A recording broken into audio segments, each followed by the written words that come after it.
They called it a strategic future dinner. But anyone who's survived long enough in the corporate world knows a firing when they smell it, especially when it's served on a yacht with caviar and curated wine pairings. This story is for anyone who's ever been erased from the table they helped build, only to return holding the final move. Stay with me. I stood on the edge of the deck, Manhattan's skyline, glittering like a smokescreen behind me, and waited. A soft jazz quartet played inside. Waiters glided by with trays of oysters and compliments. And somewhere near the captain's table, Reed Callahan, our newly minted CEO, was smiling too wide. I wasn't supposed to be here tonight. The original invite was accidentally left off my calendar. It wasn't until my assistant noticed the guest list floating around Slack that I knew. And once I did, I made sure to show up on time in black satin with nothing to lose. I'd spent 17 years building the digital backbone of Stratus Metrics from scratch. When the company was bleeding from a securities breach, I held the line. When competitors tried to poach our contracts, I rewrote the infrastructure that kept us secure. I'd done it all quietly, without fanfare, without asking for a corner office. So when Reed raised his glass and introduced the company's next era, I already knew where it was going, but even I wasn't prepared for the twist. Everyone, he said, placing a hand on the shoulder of the young woman beside him. Meet Sienna Callahan, our new chief strategy architect, Sienna, his niece, fresh out of a Silicon Valley leadership boot camp. In a white power suit, not a single hair out of place, glowing like an ad campaign.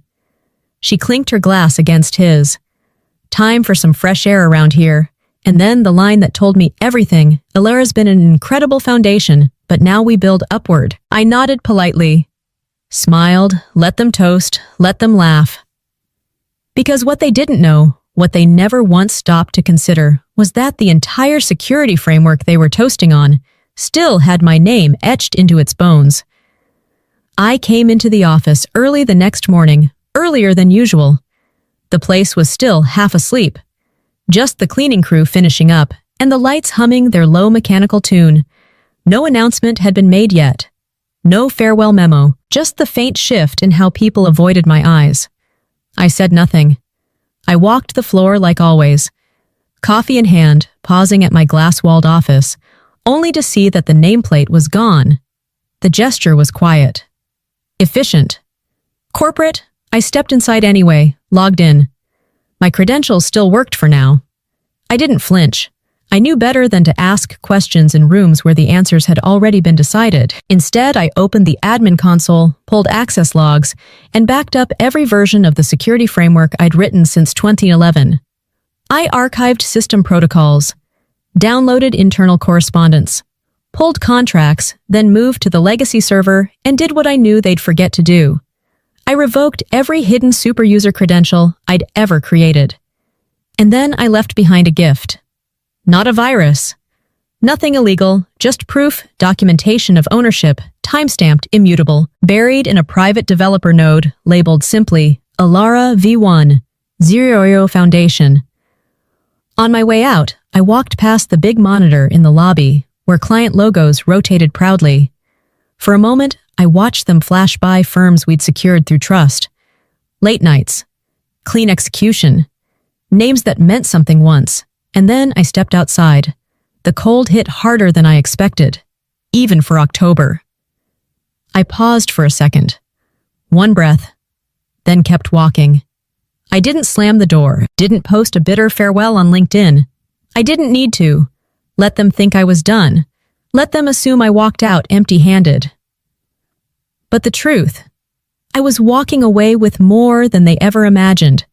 Not just the blueprints, not just the code, not even the 5% stake. I still quietly held. I was walking away with clarity and something they'd lost long ago. Leverage. It took 4 days. Just 4 days before the cracks began to show. Not dramatic ones, not headlines, but hairline fractures, the kind that spread slowly until the whole structure buckles under its own weight. The first came from Tokyo. An encrypted message from one of our oldest partners flagged an authentication failure in the client dashboard. Minor on the surface, But I knew that dashboard like the back of my hand, and it didn't break on its own. It broke when someone tinkered with back-end security tokens they didn't fully understand. By Friday afternoon, another email pinged, then another pattern system, latency vendor, integration failures, legacy encryption, rollback errors. None of it dangerous yet, but all of it familiar. I had spent the last decade holding that system together with discipline, not duct tape. Each tool was connected to a rule, each rule a reason.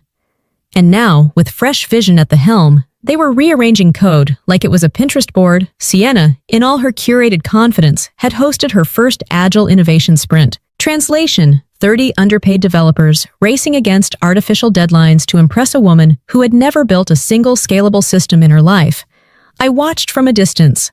Literally from my home monitor, I could still observe portions of the public-facing code they deployed, and I saw it coming before they did. One of the modules, an open-source predictive plugin Sienna insisted they push, was flagged by 2 external partners for compliance concerns. Data misclassification, non-conformity with GDPR. They hadn't even tested it in Sandbox, but they still hadn't called me. Not yet. They thought it was fixable, thought the interns she brought in could Google their way through the mess. Let them try. Because problems like this don't start with crashes. They start with confidence, and nothing makes a system unravel faster than confidence in the wrong hands. So I waited. I went on with my days, cooked dinner, watered my plants, took long walks while news trickled through the wires. And the whole time I kept a single thought at the center of my mind. They don't even know yet where the real break is. The first emergency meeting was on a Tuesday, called hastily poorly attended. Sienna stood at the head of the table with a glossy slide deck titled Forward Reboot System Realignment. Half the room nodded, unsure of what they were agreeing to. The root issue, she blamed it on legacy friction. Translation: blame the architecture, not the architect. They hired outside consultants, flown in from Boston with buzzwords and frameworks that looked good on paper but collapsed under the actual infrastructure. Within days, new bugs appeared. Client access slowed. Some dashboards began returning null data. Meanwhile, no one mentioned my name. Not directly, but in the eyes of 2 senior managers, I saw it, the brief flicker of, maybe we made a mistake. I didn't reach out. I didn't gloat. Instead, I sat at my kitchen table one night, staring at a ceramic mug from our launch year 2012, faded letters chipped edge. I remembered working till midnight for that first federal audit, rewriting encryption layers while everyone else slept. My name had never been on the front page, but it was in every line of code they now tried to erase. And now they were scrambling. A patch here, a new hire there, a whole new data. Governance team formed in a week, but none of it worked, because you can't replace understanding with urgency. And that's all they had now. Panic dressed up in productivity metrics. On Thursday, a private client escalated a concern. One of the automated reports had misfired, sending classified trend data to the wrong recipient. The compliance team flagged it. Legal got involved. Still no one called me, but I knew the whispers had started. I could feel it, like pressure building inside a wall. Everyone pretending the paint wasn't cracking, while water seeped through the foundation. And behind all the noise, one truth stayed solid. You can't restructure what you don't understand. The first call came from HR.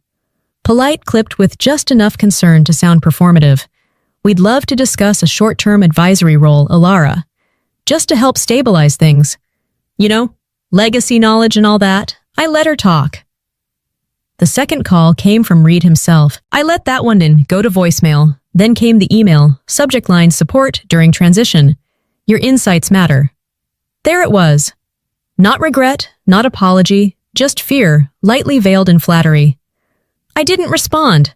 I forwarded the email to a private folder labeled, When They Flinch that week. Sienna held another meeting, another presentation, another round of promises. But this time, the room wasn't nodding. This time, questions followed her slides, quiet ones at first, then more pointed. One manager asked if the recent compliance breach was an isolated event. Another inquired why back-end monitoring reports hadn't been sent out in over a week. Sienna brushed it off. but I knew the tone, knew the tightening jaw, the invisible line between certainty and unraveling.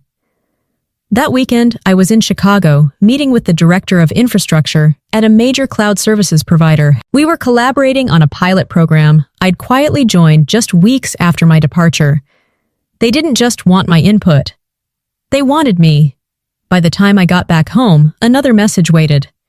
This time from Sienna, short casual. But I could hear the tension between the lines. Hope you're well, just wondering if you'd be open to grabbing coffee. I'd love to hear your perspective on the system handoff. I stared at it, then typed 4 words. I'm with a client and hit send. I wasn't being cruel. Just honest. They'd treated me like a relic until their shiny new version cracked. Now they were looking back, but I wasn't standing where they left me. Have you ever walked away quietly, only to have the very people who erased you come searching again? And when they did, were you already too far ahead to care? I didn't need to block their calls. I didn't need revenge. I just needed to keep building. And that's what I was doing on a newer system, with better partners and zero illusions. Because the most powerful comeback doesn't happen on stage. It happens when you've already moved on. I didn't announce anything, didn't update my LinkedIn. I didn't even tell the old team what I was working on. But the news found them anyway. Technova Strategic Systems had just signed a multi-million-dollar integration deal with 3 of Stratus's biggest legacy clients, quiet, clean, and painfully efficient. My name didn't appear in the headlines, but I didn't need it to. The real move came on a Tuesday. Stratus had called a quarterly strategy summit. They always held them in the 17th floor glass conference room with skyline views and espresso bars tucked into the corners like scenery for a staged power play. I hadn't been in that room for 6 months. Until I walked in this time as Technova's systems advisor. I wasn't alone. I was flanked by one of Technova's executive directors and the head of enterprise implementation. We were there for transition insights as part of a proposed vendor audit. Stratus had invited Technova without realizing I would be the one leading the session. Sienna was already in the room. She stood by the whiteboard. Sharpie in hand, mid-pitch. A vision plan. Color-coded, buzzword-loaded. Her voice faltered just slightly when she saw me. Elora Reed said from the head of the table, rising. Didn't realize you were consulting with Technova. I've been consulting with a lot of people, I said calmly. This one just happens to be relevant. Silence rippled.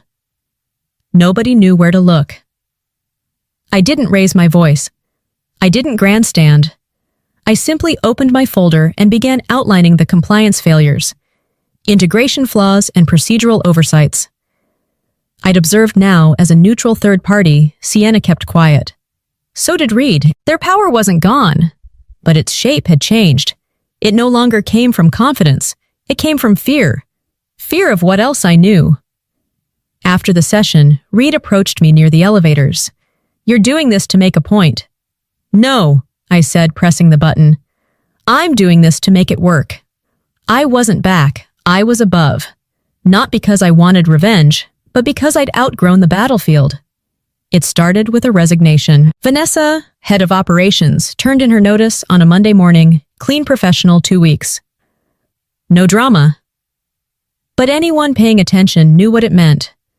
She'd been with Stratus for nearly 10 years, handled crisis logistics, managed vendor transitions. She was the glue, quiet, unshakable. Her leaving wasn't just a loss. It was a message. Within 3 days, 2 more followed Luis. From back-end architecture, left for a cybersecurity firm in Austin. Then came Helena, client services lead, who moved to a competitor without even finishing out her notice. HR called it market churn. But inside the boardroom, the truth sounded different. People weren't jumping ship. They were evacuating. Still no one said my name. But I saw the board minutes. I saw the shift in tone, phrases like structural instability and talent retention, risk showing up where terms like vision and innovation used to sit. Sienna doubled down. She hosted a webinar for remaining staff titled The Path Forward, talked about resilience growth. New horizons, smiled too hard, blinked too much. Meanwhile, client service tickets tripled in volume. The back-end team, now cobbled together from contract workers and college hires, couldn't stabilize core functions. Predictive models failed. Clients grew frustrated. In private forums, familiar names began warning each other about growing concerns at Stratus. I didn't respond, didn't post, but I watched from my quiet desk at home, where I now consulted for 3 firms, including Technova. I ran diagnostics on integrations, reviewed system proposals, advised on expansion roadmaps. No late nights, no coffee-fueled damage control, just structure, clarity, and the satisfaction of building systems that didn't implode. Then late on a Thursday, I got a call from Vanessa. "They're asking questions," she said. "Who the board? They've noticed Sienna's metrics aren't matching up. And Reed, he's absent. Not officially, but he's stopped showing up to internal stand-ups. And there's a rumor they're prepping for a quiet leadership reset." I didn't say anything. "You think they'll reach out?" she asked. I glanced at the unread message in my inbox, marked urgent from Stratus's interim board chair. They already have, because the storm hadn't broken me. It had cleared the sky around me. It wasn't a whistleblower. It was a leak. An anonymous file sent to the press, copied to half the board, and buried in the metadata screenshots from a 2021 leadership retreat presentation labeled Talent Optimization. On slide 9, a bullet point read, "Eliminate legacy roles, EC resistance to culture shift." The initials weren't subtle, neither was the intent. For months, the narrative had been natural transition. They called my departure a new chapter. But now it was clear it had been premeditated, a strategic removal. Not because I'd failed, but because I wasn't glossy enough for their rebrand. The story spread fast first through internal Slack threads, then the industry blogosphere. One headline read, "Stratus under fire, founder-level contributor. Silently removed during restructure." I didn't comment. I didn't need to, because right behind that leak came a copy of an internal NDA signed by Reed and Sienna in the early phases of the leadership shift, outlining their intent to accelerate generational optics by replacing key senior roles with youth-forward representation. Translation: I was erased for being too seasoned, too stable, too much a reminder of what came before. But they forgot one detail. I had receipts, a legal folder time-stamped and quietly notarized that included my contributions to the company's proprietary security framework dating back to the early days of launch. I'd held off filing patents. Out of loyalty, out of trust. That trust was gone. My attorney filed the IP ownership notices that same week. Quietly, strategically. The documentation was clean. Elora Carter listed as original creator and systems architect for 3 key data protection layers still used in Stratus's infrastructure. Within 72 hours, their legal team requested a private conversation. I declined. I wasn't angry. I wasn't bitter. I was deliberate. Let the news circulate. Let clients ask hard questions. Let partners wonder what else had been buried under rebranding initiatives, and let Reed and Sienna sit with it.